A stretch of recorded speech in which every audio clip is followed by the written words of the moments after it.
بسم الله الرحمن الرحيم. الحمد لله والصلاة والسلام على رسول الله صلى الله تعالى عليه وسلم. ربنا أرنا الحق حقا وارزقنا اتباعه، وأرنا الباطل باطلا وارزقنا اجتنابه. ربنا آتنا في الدنيا حسنة وفي الآخرة حسنة وقنا عذاب النار. داوم لذاتي باش پروردگار رحمت و بزەیی و کەڕەم و میهرەبانی خۆی بەسەرمانە دابارێنێ، دڵمان بکاتەوە بۆ وەرگرتنی حەق و ڕاستی، عەقڵمان گەورە بکات، فکرمان فراوان کات، دەرگاکانی خێر بەسەرمانە واڵاکە. بەڕێزان عەرزم کردن کە لە دوای تەواوبوونی بەشی یەکەمی مەبحەسی یەکەمی کتێبی نازداری الذەریعە إلى مەکاریم الشەریعە وەکو بەشی یەکەم بەشی دووهەم ناخوێنین، بەشی دووهەم پوختەکەی هەڵەبژێرم لە خزمەتتانە باسی یەکەم یەک شتێک کە گرنگ بێ بەلامەوە باسی یەکەین. دیارە دەرسی پێشوو باسی گەورەی عەقڵی بۆ کردین و باسی ناوەکانی عەقڵی بۆ کردین لە قورئانی پیرۆزە. ڕەغیبی ئەسفەهانی ئەمڕۆ ئەوێ باسی کۆمەڵە ناوی ترمان بۆ بکات لە مەسەلەی عەقڵە کە ئەفەرمێ ناوەکانی عەقڵ زۆر زۆرن کە لە عەرەبییە بەکار هاتوون، هەر یەکەشیان بۆ شتێ بەکار هاتوون. هەندێکی بە تەوابیعی عەقڵ، ئەو شتانەی کە شوێن عەقڵ ئەکەون یان جێگرەوەی عەقڵن یا فەوائیدن لە عەقڵەوە لە ئەو باسەکە، هەندێکیشیان نا هەر ناوی حەقیقین بۆ عەقڵ، چۆن لە قورئانە ئولو الئەلباب و ئولو النوها و عەقڵ و ئەمانە بەکاریە، بە هەمان چەشن لە زمانی عەرەبیشا بەگشتی کۆمەڵە ناوی زۆر زۆر هەن بۆ عەقڵ. ئەفەرمێ سەرەتای ئەو مۆزوعە کە دەست پێ ئەکا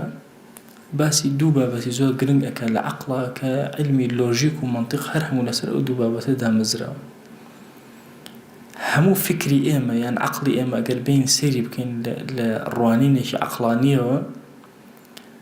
هەمووی ئەبێتە دوو بەش وەکو لە عیلمی لۆژیکە هاتووە. بەشێکی پێوتێ تەسەوور، بەشێکی پێوتێ تەصدیق. بەشی تەسەوورەکە ئەوەیە کە هەرچی شتێک بە زیهنی تۆیە وێنە ئەکرێ ئەوە پێوتێ تەسەوور. هەرچی تعریفێ مێشکی تۆ تعریفی ئەکا وەکو معلومە، هەر هەمووی پێوتێ تەسەوور. تەسەوور بابەتێکی زۆر گەورەیە لە عەقڵی ئینسانە. ئەگەر ئینسان سەیر ئەکا یعنی ئەو بەنمونە مەسەڵەن ئەگەر ئێستا من بڵێم کاغەز، تۆ کاغەزە بە حەیاتت نەبیست بێ قەت تەسەووری ئەم وەرەقەیە ناکەیت، بەڵام ئەگەر بیست بێت ڕاستەوخۆ تەسەووری ئەکەی لە زیهنی خۆتە. تەصدیقیش بڕیارە،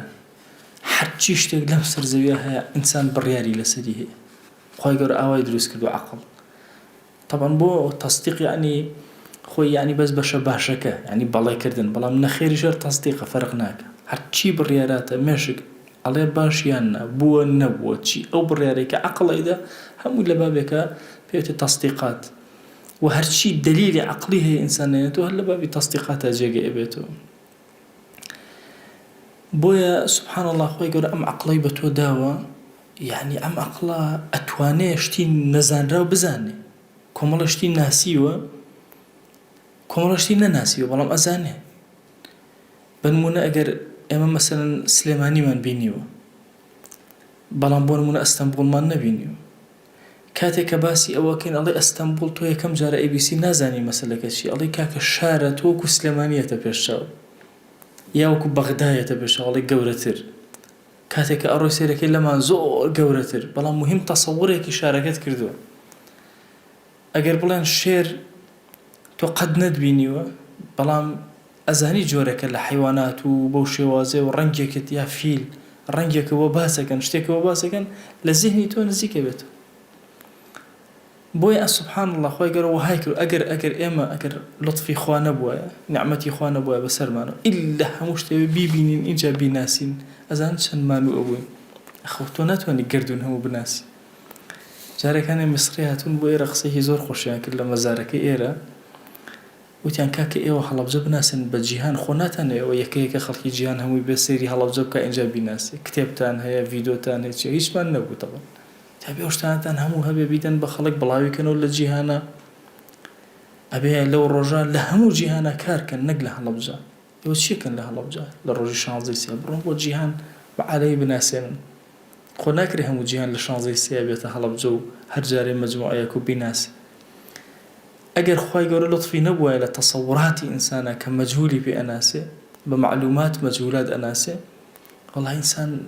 هەموو ژیانی ئەفەوتە وەرە تۆ مەسەلەن مۆبایلێکی زۆر قەدیمە پێیە مۆبایلێکی نوێیەکسە تۆ ئەیزانی بەوەی کە پێشتر معلوماتێکت هەبوو ئەو معلوماتانە کۆ ئەەکەیتەوە شتێتری پێزانیشت شتێتری پێزانیشت وای لێ ئەم ئینسانە سوبحان الله عەقڵی زۆر بەرەو کەماڵێکی گەورە ئەڕۆ لە تەستیقاتی شەهر ئەو هەبە یعنی جاری وا هەیە بڕیار ئەدەی لەسەر شتێک زۆر بە حەسمی جەزمی ئەڵێ ئەو شتە ڕاست نییە ئێ باشە خۆ تۆ لە واقعەکان نەبووی بەڵام خوای گەورە ئەوەندە ئیدراکاتی عەقڵی داویتە تێ ئەزانێ ڕاست نییە ئەوەندە هێزی داویتە تێ لەناو بۆیە سەرەتای ئەم بابەتە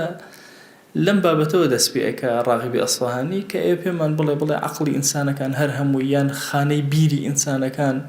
هەر هەموو لەم دوو شتایە یان لە تەستیقاتە یان لە تەسەووراتە اینجا ئەو هەموو بڕیارە ئەگەر ئینسان بڕیاری پێ نەدرێزان چەند زەحمەت بوو دۆستێکم نەخۆش کەوتوو بڕیاری پێ نەئەدرا ئەمان و مەسەلەن با بچین بۆ ئەو شوێنە ئەی یعنی منیش بێم یەکاکە تۆ ژۆرە لەگەڵمانە ئەی باشە چۆن بێم یەکاکە خۆ بگۆڕۆ با بڕۆین ئەخە من چی لەبەرکەم ئەبوایە وردەکاریش هەر نازم خێزانی چۆن ماوە بەدەستیەوە ئەبوایە هەرچی شتە پێ وتایە ئەو بکە ئەو بکە ئەو بکە ئەو بکە بۆ چونکە خۆی ئێرادەی بڕیاری نەماوە بۆیە تەستیق زۆر مهمە لە ئینسانە بە ئایا بەنا ئەو بڕیاراتە ئێمە لە شتێکی بەسیتە جاری وایە گەنجێکی ئەڵێ وەڵاهی ماوەسا نازانم داوای ئەم ئافرەتە بکەم یانەکەم نەخەوم لێ ئەکەوێنە نانم پێ ئەخورنێ بۆ چونکە بڕیاری لە یەک شتا پێ نادرێت دنیای لێتەوە یەک دەوەرە لە هەرچی شتەیە بڕیار ئەرێ نان بخۆم نان نەخۆم ئەوە بەسەر سفرەوە بوەسی دەوەرە ئەو هەتا ئەوە خۆ ئەم تیکەیان نەخۆم بەخوا نای خۆم نازانم چی ئەزانی هەر ژیان نە ئەمە هەمووی بڕیاراتە لەسەرێک لەسەرێک دەرەچێ و ئینسان قۆناغێکی زۆر گەورە ئەچێتە پێشەوە ئێبر و تەسەوراتیش ئەو هەموو تعریفاتە هەر هەمووی زهنی تۆ قبوڵی ئەکا دیراسی ئەکا وەری ئەگرێ بۆیە دوو لە نیعمەتە زۆر گەورەکانی خوا جەلە جەلالوه بەسەر ئێمەوە بریتیە لەوەی کە هەم تەسەوراتی زیهنمان هەم تەستیقاتی زیهن و عەقڵمان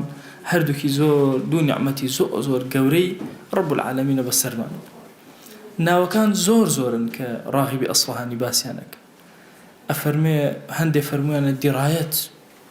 ئەکاتە عەقڵ هەندێک فەرمویان حکمەت بەشێکە لە عەقڵ تابعێکە لە تابعەکانی عەقڵ ئیتر هەموو ئەمان تعریفیان هەیە لە زمانی عەرەبیە تەوابعەکان تێ ذەکا و زیرەکی بە کەسێ ئەڵێ زۆر زیرەکە چی زیرەکە عەقڵ و زیهنی زیرەک بە کەسێک مەسەلەن ئەڵێ فتنەتی هەیە باشە جۆرێکە لە زیرەکی فەهمی بە قووەتە کەسەکە خاطراتی بەهێزە ئەو خاطراتانە کە بە دڵیایە لە وەهمایە وەهم تەسەوەرکەن وەهم طبعا خەتەرترین شت لە ژیانی ئینسانە وەهمە کەچی وەهم بەشێکی زۆر گرنگە لە عەقڵ وەهم چۆنە ئێمە هەرچی شتێک هەیە کاتێک کە بڕیاراتی لەسەر ئەدەین لە 1 بۆ 49 حساب ناکەین هیچ گوێشی نادەین ئەم پەرداخە ئەوە 1 بۆ 49 احتیمالە پڕ بێ لە ژەهر بەڵام قەت ئێمە گوێ نادەین کە بوو بە لە 150 گومان دروست ئەبێ لە 150 تێچێتە بابی ظەنەوە لە گومان گەورەترە ظەن ناکاتە گومان شەک ئەکاتە گومان باشە وردە حتا جاری وایەتێتە 99 باشە ئینسان لە 50 دەسی بۆ نابێت لە 49 نە ئەگەر شوێن وەهمیش بکەوێ گوناهباری شەبێ بەڵام وەهم بتەوێنەتەوێ بەشێکە لە زیهنی ئینسان خۆ ئەگەر ئینسان وەهمی نەبێ ئەفەوتێ زۆر کات یعنی ئێستا مەسەلەن کەسێک بەتەن بۆ نمونە ئادێکی هەیە بتوان بەم نیوەشەوە بچێ بەسەر قەبرستان کاکە هەمووی ئەترسێ قەبرستان هیچ نییە بە شەو ئەڕۆی یا ڕۆژەڕۆ هەر یەک شتە ئەمە وەهمێکە باشە وەهمەکە چییە وەڵا احتیمالە مردوویە زیینو بێتەوە بە حیاتی زیینو نابێت باشە دەخۆ احتیمالی شەیە زیینو بێتەوە تۆ بڕۆیت و بووگرێ وانییە چاو پێوتە عیلمی وەهم یان جاری وا هەیە ئینسان مەسەلەن وەڵا ناسمە خەسەخانە بۆچی نەچی وەڵا احتیمالە ڤایرۆسێک بێت و منیش نەخۆش کەوم ئەوە هەمووی لە 49 کە عەرستانەکەم 1 بۆ 49 داستانێکی دوور درێژ هەیە ئەوەی مامۆستا نوورسی پێم وایە بەجارێکی لە خزمەتانە باسم کرد کە یعنی بچنە ئایا سۆفیا لەگەڵ کەسێکە عالمێکی گەورەشە نوێشکەن ئەوەی بە بەلەم بچوونە تی وەڵام من نایم ئەخە بۆ نایوتی بخۆ ئەمە سواری بەلەم نابم ئەزانی ئەم وەهمەی تۆ چەندێکە ئایا ڕۆژان چەند بەلەم لێرەوە تی ئەپەڕێ وەڵا 100 بەلەم هەر بەلەمەی چەند کەسی تێ وەڵا 10 کەسی تێ ئەمە 1000 کەس پەڕیوەتەوە ڕۆژی چەند کەس ئەوە ئەبێ ئەلێرەوە غەرقە بێ وەڵا ڕۆژانە نییە وتی ئەی ساڵانەش نییە چەند ساڵ جارێ بەلەمێ غەرقە بێ ئەی چەند کەس تێ ئەمرێت لە دەکە وەڵا خەڵک فریانەکەوێ یانە دەرەوە لەو چێ دانەی ئەحتیمالە مەلە نەزانێ بمرێ یا فریای نەکەون بمرێ ئەی تۆ ئەزانێ ئەمە چەند ملیۆن یعنی یەک لە چەند ملیۆن ئەکا لەبەر وەهمێکی ئەوە بچووک ئێوە بۆیە ئەڵێن ئینسان چەندێ وەهمی هەبێ ئەوەندە جنونی هەیە شێتی هەیە ئاوەتی خۆی ئەمان و تەختەی نوقسانە باشە لە ئەهی کوردی خۆمان باشە 22 هەم هەیە بەشێکە لەوە تەسەوور کرد لە مەسەلەی وەهمە لەگەڵ ئەوە ئەوەندە خەتەرە ئینسان هەموو تەرکیزی لەسەر وەهم بێ بەڵام بەشێکی زۆر گەورەشە لە ئینسان چوو وەهم ئینسان زۆر کات ئەپارێزێ وهای لێ ئەکە ئەیترسێنێ لەو مۆقع ئەیگێڕێتەوە ئەڵێن ئەگەر ئینسان وەهمی نەبووە زۆر زوو ئەفەوتە ئەو هامەکان ئاوای لێ کردووە لە زۆر شوێنە ڕائەگرێ تەسەوور کە مەسەلەن کەسێک ئەگەر هیچ گوێ نەدا بە ئەو هام باشە بڕوا مەسەلەن بڕوا کاتێک ئەزانین لە شوێنێکە حتا وردە دەوای لێ ئیمانی بە شەک نامێنێ ئیمانی بڕێ لە زەنیات نامێنێ ئەکەوێ کاتێزان ئەفەوتێ بۆیە شەک پارێزەری با بڵێن وەهم پارێزەری شەکە لە 150 گومانەکانە شەکیش پارێزەری ظەنیش پارێزەری یەقینە یعنی ئەوە تەسەلسولێکە کە زۆر نعمەتێکی گەورەیە یەکێک لە بەروبوومەکانی عەقڵ بریتێ لە وەهم خەیاڵ ئەو هەموو خەیاڵە ئینسان ئەیکا ڕەحمەتی خوا لە ڕاغب بێ شتێکی زۆر عەزیم ئەفەرمێ ئەوەی کە خوا لە تۆیە خەلقی کردو بێ فائیدە نییە بێ عیبادەتیش نییە خەیاڵ عیبادەتی هەیە وەهم عیبادەتی هەیە خاتیرەیە کە هەیە بە مێشکی ئینسانە باشە هەر عینەن طبعا خەیاڵ و خاتیرە فەرقەکەی ئەمەیە خاتیرە شتەکە دێ بۆ ئینسان خەیاڵ ئینسان ئەچێتە ناو شتەکە هەردووکشی لە هەوایە واقع نییە بە فکری خۆت تۆ ئەچی بۆ کەرکووک گێتە لای تۆ ئەویانە کاتە خاتیرە ئەمیانە کاتە چیە کاتە خەیاڵ کە تۆ چووی ئەوەی کە ئینسان خۆی دەسی بۆ شل ئەکات و ئەڕوا ئەوە پێوتێ خەیاڵ ئەوەی کە خۆی کوتوپڕ بۆ دروست ئەبێ ئەوە ئەکاتە چی ئەکاتە خاتیرە هەموو کەس لە نوێژەکەی خاتیرە بۆ دروست ئەبێ بەس نابێ خەیاڵ بکە خۆی بۆ خۆی درێژەی باتێ خوا لێم تێک چوو وەلە ضالین ئامین دە با بڕۆمەوە سەری خەیاڵ بکا بڕۆ نابێت بەڵام خاتیراتی بۆیە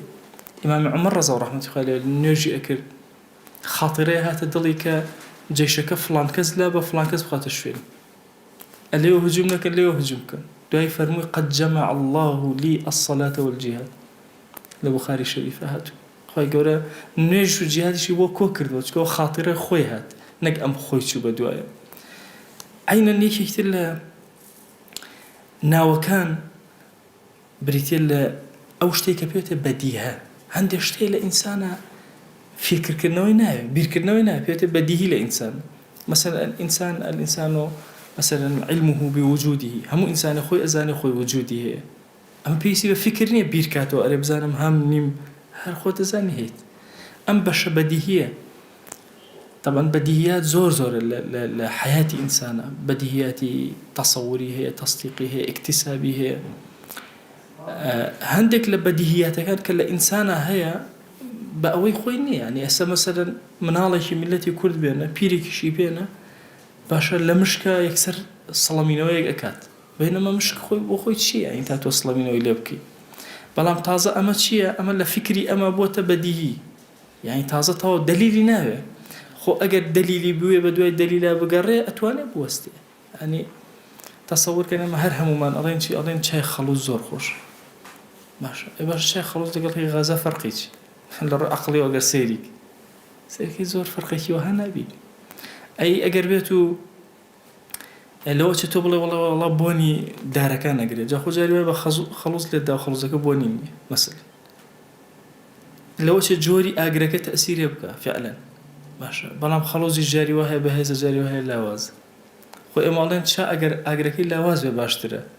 دەی کەچی لێ ئاگرەکەی بەهێزترەوە باشتری ئەزانی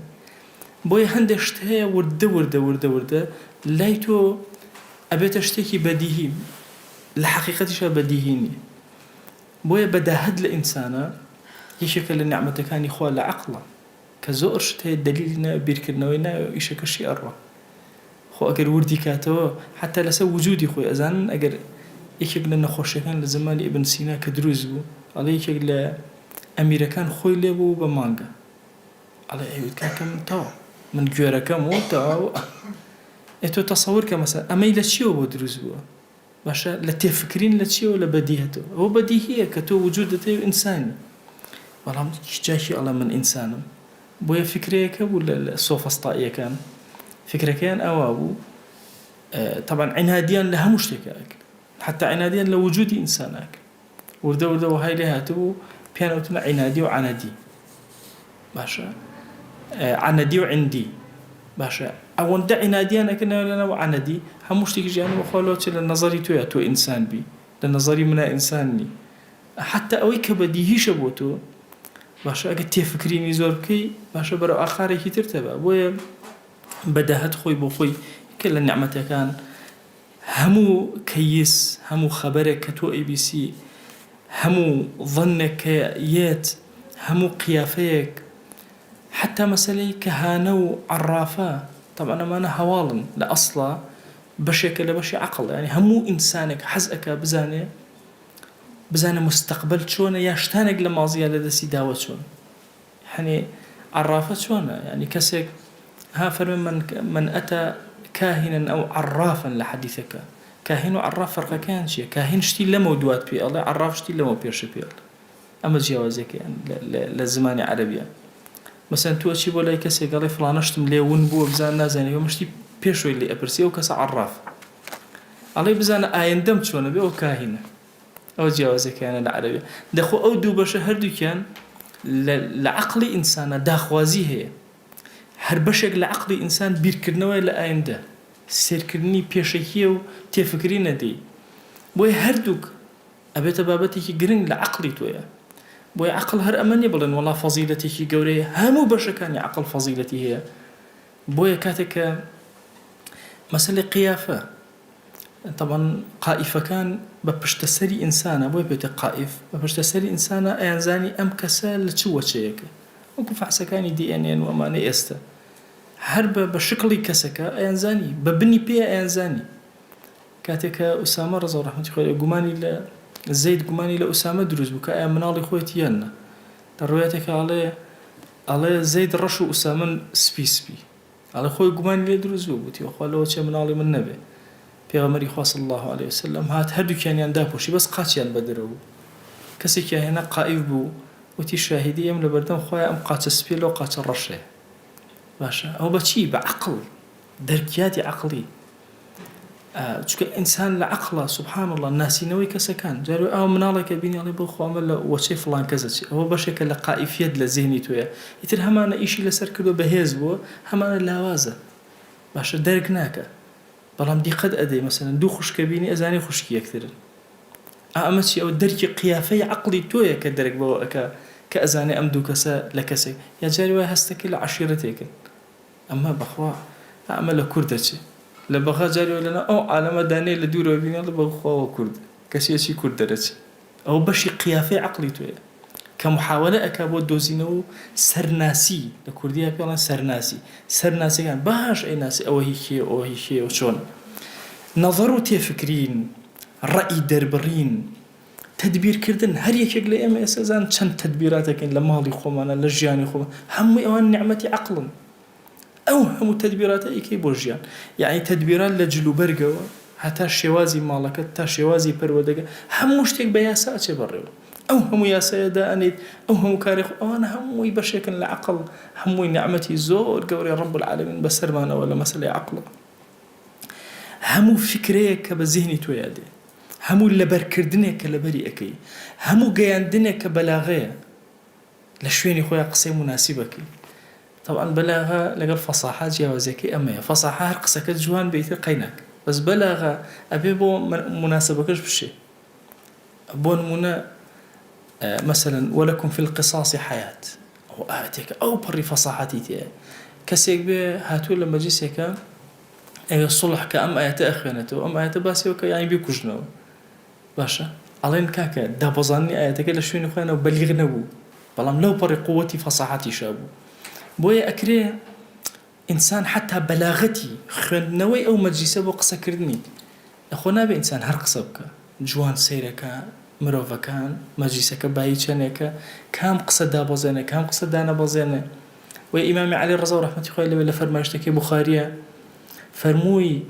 حەدثوا الناس بما يعرفون باشە فەرمایشتێ بۆ خەڵک باسکەن کە خەڵک ئاشنان پێی ئەتوریدون ئەن تکذب الله ورسوله ئەتانەوێ خۆ پێغەمبەری خوا صلی الله عليه وسلم بەدرۆ بخرێنەوە یعنی ئەبێ ئەو مەجلیسەت ئەو هەڵسەنگاندنەی تۆ بۆ ئەو مەجلیسە ئەو کەلیمە جوانت لەو مەجلیسە ئەو بەشێکە لە عەقڵ کە خوا پێداوی نعمەتە و هەست و دەرکی پێ ناکەی چەند جوانە ئەڵێن بەخوا فڵان کەس قسەکانی چەند تاشراوە جوانە لە مەجلیسە عیبەی نایەتە سەر کاتێک کەلیماتەکانی ئەڵێ جوان مەجلیسەکەی هەڵسەنگاندووە کەسەکەی بەرامبەری هەڵسەنگاندووە ئینجا سێرەکەی کەسێک بێتاقەتە بێزارە لەو پەڕی غەمایە تۆژی کاکە قسەیەکی بۆ ئەکەی قسەیەکی ئەوەی تر غەماویتر قسەیەکی بۆ ئەکەی ئەوەندە قسەکە ڕاستە خۆش و جوانە بەڵام عەکسە لەگەڵ غەمەکەی ئەمە هەر یەک ناگرێتەوە ئەبێ زەمینەی بۆ ئەم کەسە سازکەی تا کەلیمەیەکی جوان دڵی خۆشەکەی بۆی ئەفەرمێوە تەبەسسومک فی وەجهی ئەخیکە سەدەقە کە تۆ براکەت ئەبینی و بە زەردەخەنەیەکەوە خوشەکەت ئەبینی و بە زەردەخەنەیەکەوە جۆرێک لە جۆرەکان باشە ڕۆحی بەرامبەرەکە ئەکەیتەوە دڵی ئەکەیت هەمووەمان نیعەمن ئەم هەڵسەنگاندانە هەموویان بەشێکە لە عەقڵی ئینسان ذاکرە باشە ئێمە هەر شتێکمان بەسەر تێپەڕێ بیرمان نەکەوتێت تۆ چی بکەین ذاکرە بەردەوام ئەم شتانە بیرمان ئەکەوێتەوە ئەزانین چۆنە چییە طبعا ذیکری خوا جەل جەلالوه ڕاغب ئەفەرمێ ذاکرە دوو معنای هەیە معنایەکیان شتەکانە بیرەکەوێتەوە معنایەکیان شتەکان لە دڵتا ثابتە دامەزراوە ئەڵێ ذیکری خوا ئەمەیانە لە دڵتا چەسپیوە خودا جەل جەلالوه بۆیە کاتێک کە ذیکر و یادی ئەو ئەکەی مەبەز ئەوە نیە خودات بیرکەوێتەوە خودات هەر لە بیرە لە دڵتا ثابتە بەڵکو لەو لەحزەیە جوانی و جەماڵی ئەو ئەگەر کاتی ڕەحمەتی ئەوت بیرەکەوێتەوە کە باسی تووڕێی ئەوت خۆت لە گوناه ئەپارێزی باسی عەزەمەتی ئەو بە گەورەی ئەزانی هەموو خێر و بەرەکەتە بۆیە ذیکری خوا جەل جەلالوه ئەو حەرەکەی دڵە کاتێک کە ئینسان هەست دەکات کە ناوی خوا جەل جەلالوه ئەهێنێ یا مەسەن ئەڵێ الحەمدولله چی لەم کەلیمەیە سوود وەرەگرێ الحەمدولله ئەو پەڕی نیعمەت جوانەکانی خوا بەسەر خۆی ئەبینێ ئەوێ سوپاسی بکە ئەم کەلیمەیە بە زمان ئەڵێ بەڵام ڕۆحی لەگەڵی ئەڵێ عەقڵی لەگەڵی ئەڵێ یا ئەڵێ سوبحان الله پاک و بێگەردی عەزەمەتی ئەوی پێشچاوەکە پاک و بێگەردی بۆ دەرەبڕێ باشە کەماڵی پاک و بێگەردی بۆ ئەو دەرەبڕێ بۆیە هەموو ئەم کەلیماتانە هەر هەمویان کەلیماتی عەقڵن کەلیماتانەکەن بەروبوومی عەقڵن یان کەلیماتانەکەن شوێن عەقڵ ئەکەون هەمووشان نیعمەتی خوان جەل جەلالوه یەک کەلیمە لەو کەلیماتانە حەزەکەم کە ڕاغب باسی ئەەکەمی لە خزمەتانە باسی بکەم چونکە کەلیماتەکان زۆر نوفریان ناکەوین كلمة فراست طبعا فراست بشك العقل إنسان خوي جورا عطايك بتايبة بإنسان كان أفرمي أما الفراسة فالاستدلال بهيئات الإنسان وأشكاله وألوانه وأقواله على أخلاقه وفضائله ورذائله أفرمي فراسة شيء هيئات إنسانك شكله شوي لوني قسكاني هەڵسو کەوتەکانی هەمویان ئەکەیتە دەلیل لەسەر چی ئەکەسە ئەم کۆمەڵە ئەخلاقیتە ئەم کۆمەڵە فەضائیلەیتە ئەم کۆمەڵە شتە خراپەیتە تەنها عیلمێکی زۆر تایبەتە خوای گەورە بە هەموو کەسی عەتا ناکە مرۆڤێکت بینی بە بینینی شکڵی ئەم مرۆڤە کۆمەڵە ئەخلاقی ئەم مرۆڤە ئەناسی ئەزانی ئەم شتە خراپانەی هەیە ئەم شتە چاکانەی هەیە ئەمە عیلمێکی زۆر تایبەتە ئەفەرمێ ئەمە جۆرێکە لە سەیدکردن ڕاوکردنی ئینسان یەکسەر ئەخلاقەکان و حاڵ و ئەحواڵی ئینسانەکە ئەزانی خوا جەل جەلاوه لە قورئانە ئەفەرمێ إن في ذلك لآيات للمتوسمين ئەفەرمێ کاتێ باسی قسەی لوط عليه السلامەکە و بەردباران کردن ئەفەرمێ ئەمە ئاياتانێکن کە خوای گەورە لە قورئانە باسیەکە بۆ ئەو کەسانی متوسمن ئەو لە مەعنای متوسم کێیە متەفەرسە أو كسي أو اندبه هي زأتواني فراستك خلق أخوانته دراسي خلق أكا كابو بشكل عقلي تو دراسة كرني مروفة ناسيني مروفة تعرفهم بسيماهم باشا هر برنگو شكلو شويانا أي الناسي كابو شكلو شويا تأثيرك على الناسيني إنسان يان أفرمي ولا تعرفنهم في لحن القول كاتيك منافق كان أي بيغمر صلى الله عليه وسلم قصة كان بمجرد قصة كان يانا باشا تو بلحن قصة كان يانا تو تيان أجي أزانيك أمانة منافقا كابو بقصة شتيكي تري معنوي كسكم بودرك بس سيماي كسكا شتيكي معنوي تري كسكم بودسك بوي أفرمي لأصلا فريسة شيء فريسة نيشيرة أم فراسة اللو هاتو شون كسك راوكا باشا شتيك راوكا أم فراسة الرك أو شتيك أجري لكسك بوي أفرمي المؤمن ينظر بنور الله پیغمبری خواه صلی الله علیه و آله و سلم فرمي ایمان دار بنوری خواه سیرکا کسک لبرانبرو أبينه أخلاقياتي كسك أخوانته أماش كاتك كإنسان ضلك صافو ذكرك زورو طاعتك زورو يكلابونه خو باراسن لقناه همو أمانة تأثيرك على فراسة إنسان جاري وهي هريك ليما لجيان ما هند جار نعمتي فراسة ما أدريته ويبزين أم نعمته هي العقل مانا چون لقيافك اشتك من بيدراو لهوش اشتك من بيدراو لبركسيك أبيني ضلت نايقري عقلت نايخونته دو هاي بود دركيف الحمد لله هاد لأول عقل من يقرد باشا زانيم كأما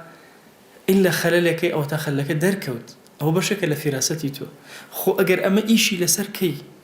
واد لي ينظر بنور الله بنور إخوة جل جلاله سيرك ناسي مروفت زور سهل أبي أفرمي بيغمري خواه صلى الله عليه وآله وسلم إن يكن في أمتي محدث فهو عمر أجر كسك بيشتي بيبوتري محدث قصي وبكري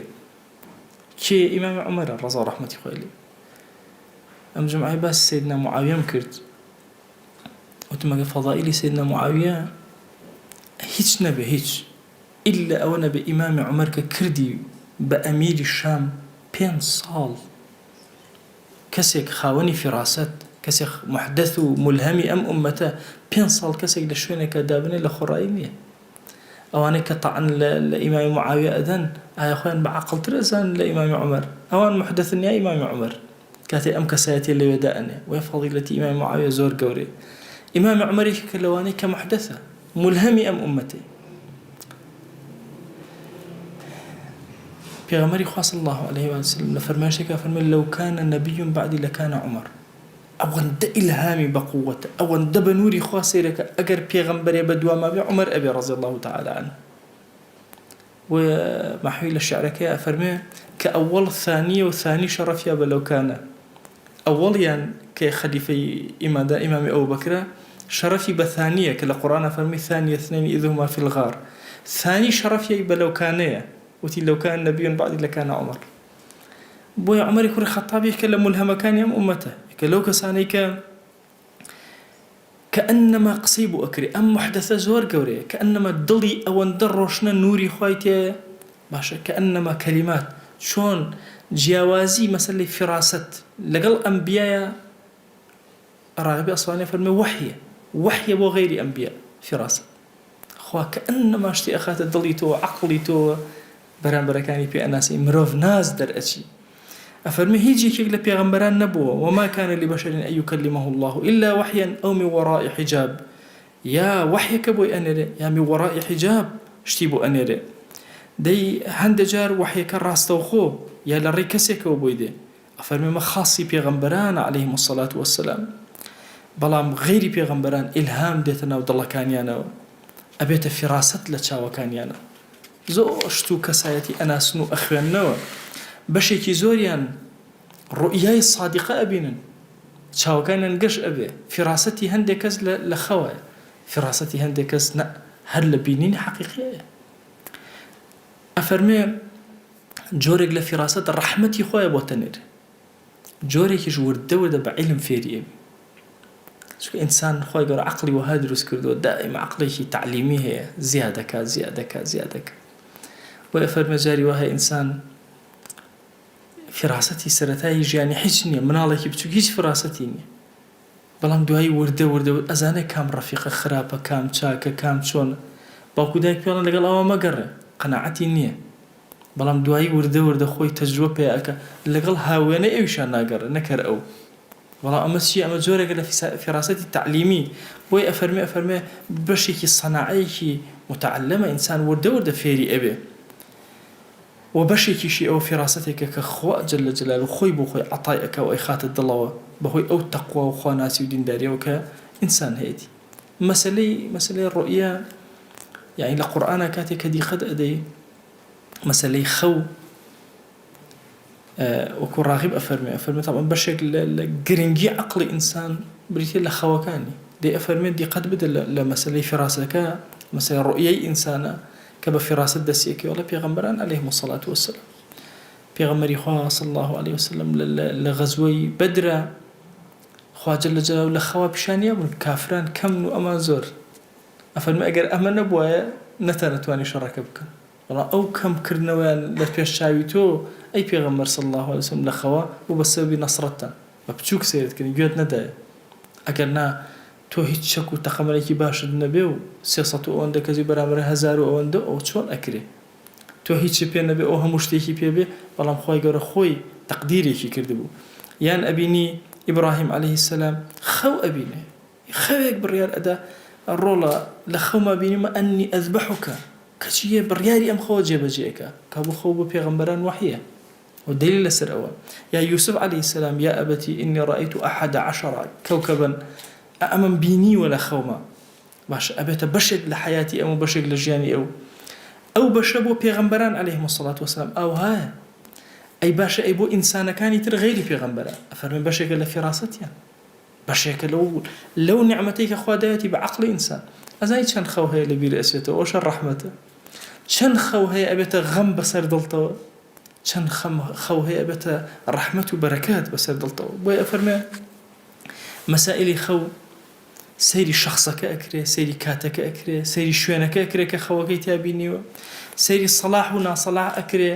فەرمێ خەو لە خۆ تعبیر لێک نادرێتەوە، وردەکاری زۆرە، ئەبێ هەموو لایەنەکان سیرکە. بۆی زۆر کات کەسێک تەلەفۆنەکە بۆ کەسێک ئەڵێ کە خەوەکەم بینیوە ئاوایە، کەسەکەش بۆی تعبیرەکاتەوە زۆر غەڵەتە، چونکە هەتا کەسایەتی کەسەکە نەناسیت چۆن تعبیری خەوە بکەی، ئەگەر خەوەکە پێ ناکرێت. وی پێغەمبەر صلی الله عليه و آله وسلم بە هەوڵانی ئەوت بە ئاشکرا دائنیشتە فەرمی کێ خەوێکی بینیوە ئەم شەو بۆمان بگێڕێتەوە، یەکێک هەڵە سای من ئەو خەوەم بینیوە لە هەیئەتی کەسەکە، چونکە من مەسەلەکە فراستە، هەیئەتی کەسەکە، کەلیماتەکان هەر هەموو لەناو خەوا تعبیری خۆی هەیە. بۆیە عولەما هاتوون شتی گشتیان بۆ داناوین یاسای گشتی بۆ خەو، بەڵام وردەکاریەکەی ناتوانین تۆ تەطبیقیکەی. بە نمونە فەرموویانە هەر میوەیەک چەنێ ڕەنگی جوان بێ، چەنێ بۆنی خۆشتر بێ، چەنێ تامی لای ئینسان شیرینتر و جوانتر بێ، توانە تعبیرەکەی جوانترە. باشە بە نمونە ئەم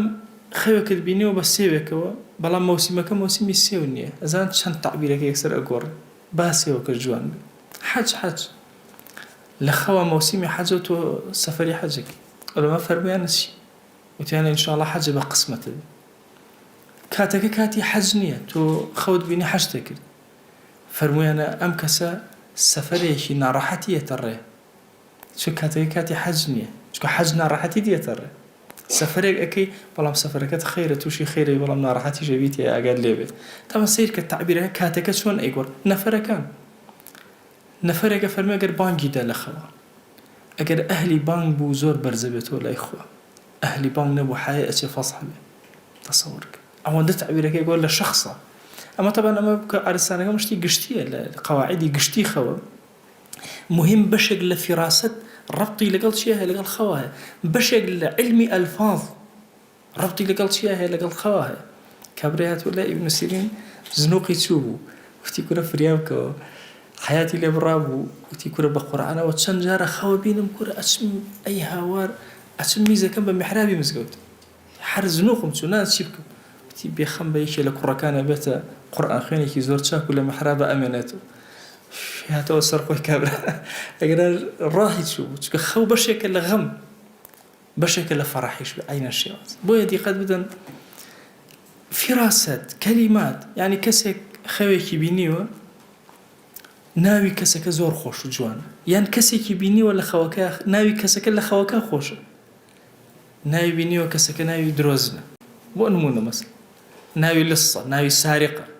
باشە هەر ناوێک لەم ناوانە. ئەزانی چەند تعبیر لەسەر مەسئلەی خەوەکە چەند تەفسیری هەڵئەگرێ. بۆیە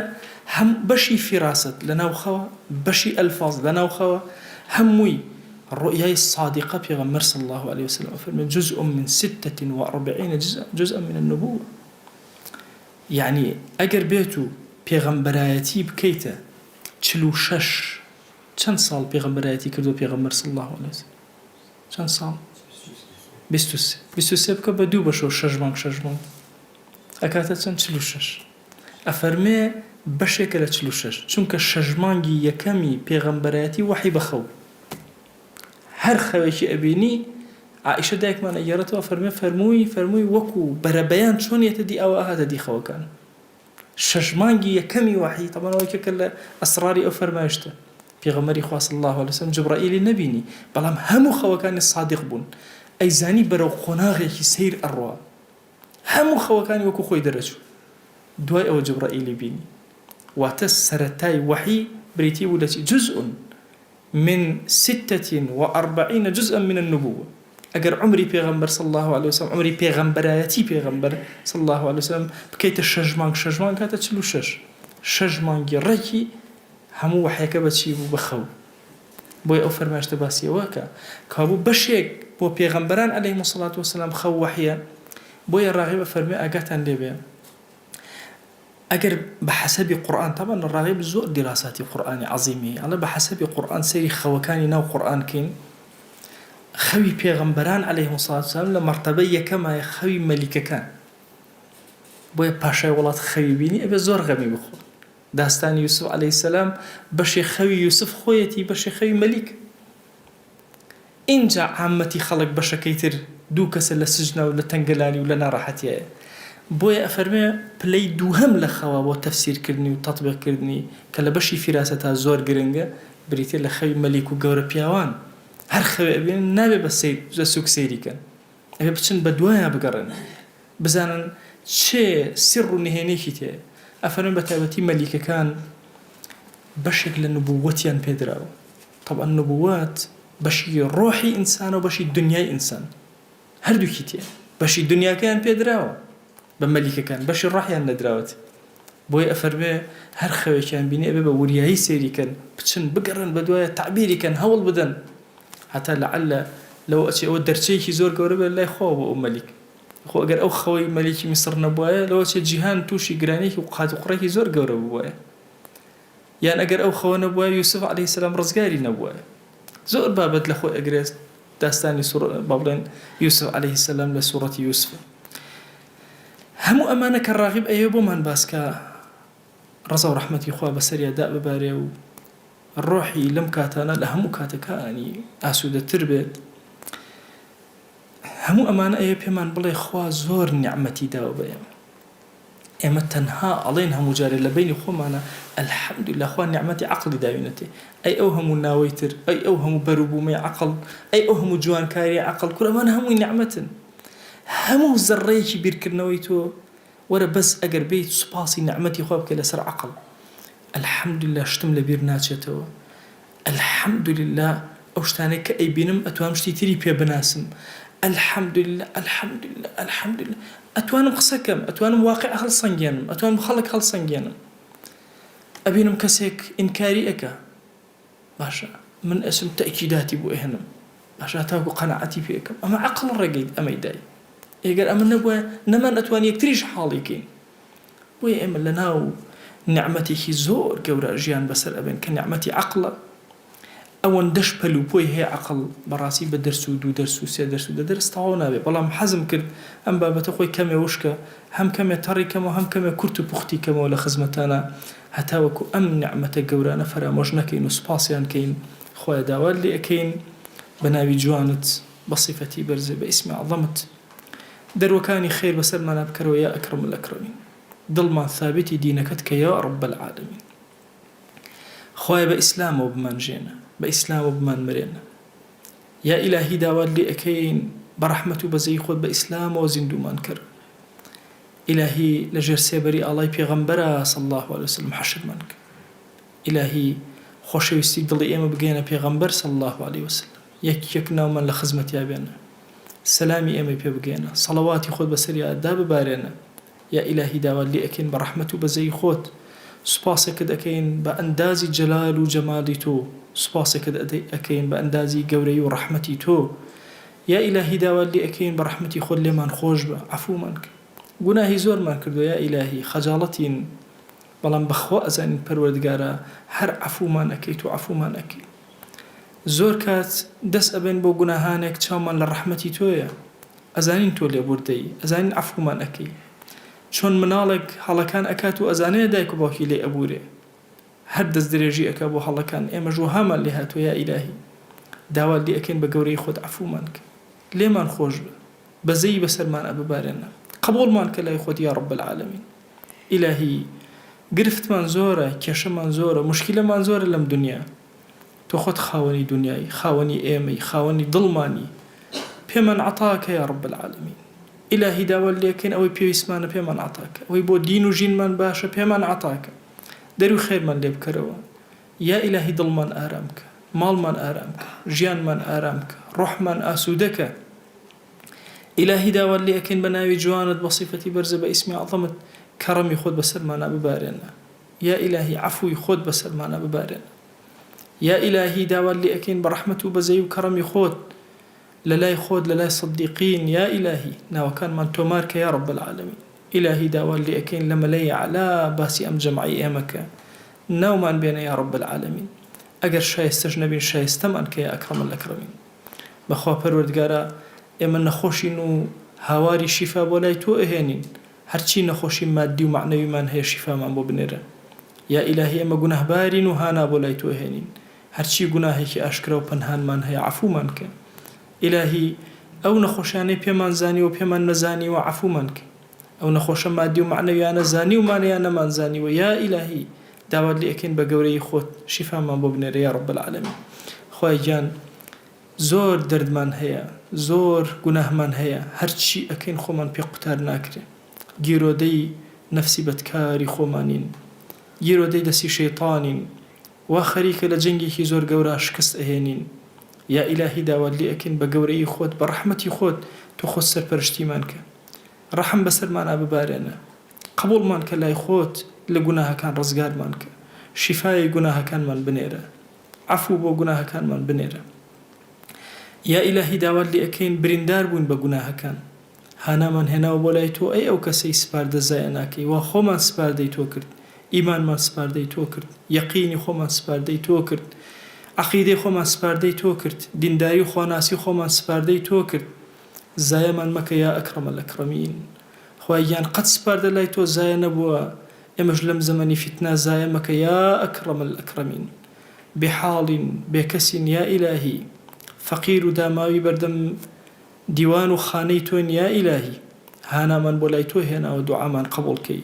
هانامان بۆ لای تۆ هێناوە ئەوەی کە ئەمانەوە پێمان عەتاکەی تۆ خۆت علمت بە حاڵی ئێمە زۆرە ئیلاهی ئەومان نەخۆشە شیفای بۆ بنێرە ئەومان بێحاڵ و ماڵە ماڵداری کە ئەومان بێ مناڵە مناڵی پێ عەتاکە ئەومان بە مناڵە مناڵی ساڵحکە یا ئیلاهی ئەومان قەرزارە قەریسە شانی سووکە یا ئیلاهی ئەومان کەم ڕزقی حەڵاڵی زیاد کە ئەومان دڵی تەنگە دڵی ئارام کەرەوە یا ئیلاهی ئەومان زەحمەتێکی هەیە کە بە ڕەحمەت بۆی یا رب العالمین خوای گیان ئێمە ئەزانین تۆ زۆر دەوڵەمەند و ئێمە زۆر هەژار بەخوا ئەگەر دەریشمان کە یا ئیلاهی پەنایەکی ترمان نییە شوێنێکی ترمان نییە دەسی بۆ بەرزکەینەوە ئەم خوشکوبرانەی کە لێرەن یا ئیلاهی بەخوا ئەمانە سەری بەرزیان نەوی ناکەن لە سوجدا تەنها لە حوزوری تۆیان نەبێ ئەمانە پشتیان نەوی ناکەن لە ڕکوعا تەنها لە بەردەم تۆیان نەبێ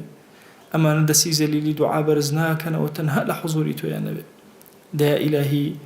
بە حورمەتی سوجدەکان بە حورمەتی ڕکوعەکان بە حورمەتی دەسی زەلیلمان کە بەرزی ئەکەینەوە بۆت ئیلاهی داوا لێ ئەکەین دوعاکانمان قبوڵ کە ئیلاهی دوعاکانمان قبوڵ کە خوای گیان لە گوناهی دایک و باوکمان ببوورە لە گوناهی مامۆسا و قوتابیمان ببوورە یا ئیلاهی لە گوناهی خێزان و هاوسەر و مناڵمان ببوورە، لە گوناهی برا و خوشەکانمان ببوورە، لە گوناهی خزم و کەس و کارمان ببوورە.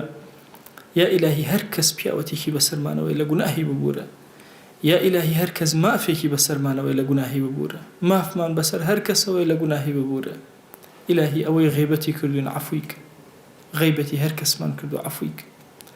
یا ئیلاهی هەڵەمان بەرامبەر بە هەر کەسێک کردو عەفوی کە، هەر کەس هەڵەی بەرامبەر کردوین خوای عەفوی کە. یا ئیلاهی داوا لێ ئەکەین بە ناوی جوانت بە صیفەتی بەرزە بە ئیسمی عەظەمت قبوڵمان کە لای خۆت یا رب العالەمین. مردوەکانمان هەر هەموویان یا ئیلاهی ئێستا چاوەڕێی دوعاکانی ئێمن، یا ئیلاهی هاوار بۆ لای تۆ ئەهێنین لەسەر جەم مردووی موسڵمانان ببوورە، لە مردووی حازریان ببوورە. یا ئیلاهی ئەو مردووە بێنازانەی کەس نییە دوعایان بۆ بکە و ئێمە بە دڵ دوعایان بۆ ئەکەین خوای لێیان ببوورە یا رب العالەمین. خوای داوات لێ ئەکەین چۆن لەم مەجلیسە ئاوا لە حوزوری کەلیماتی پیاوێکی گەورەی وەکو ڕاغیبا کۆت کردینەوە، ئاوا لە بەهەشتا لە حوزوری کەلیماتی خۆت و لە حوزوری پێغەمبەرە صلی الله عليه وسلم کۆمان کەرەوە. آمين آمين والحمد لله رب العالمين وصلى الله على سيدنا محمد وعلى آله وصحبه وسلم تسليما كثيرا أبدا إلى يوم الدين. ويقول لقناهي من الشيء وجبوري وقال من قبلك وفق يا ربي.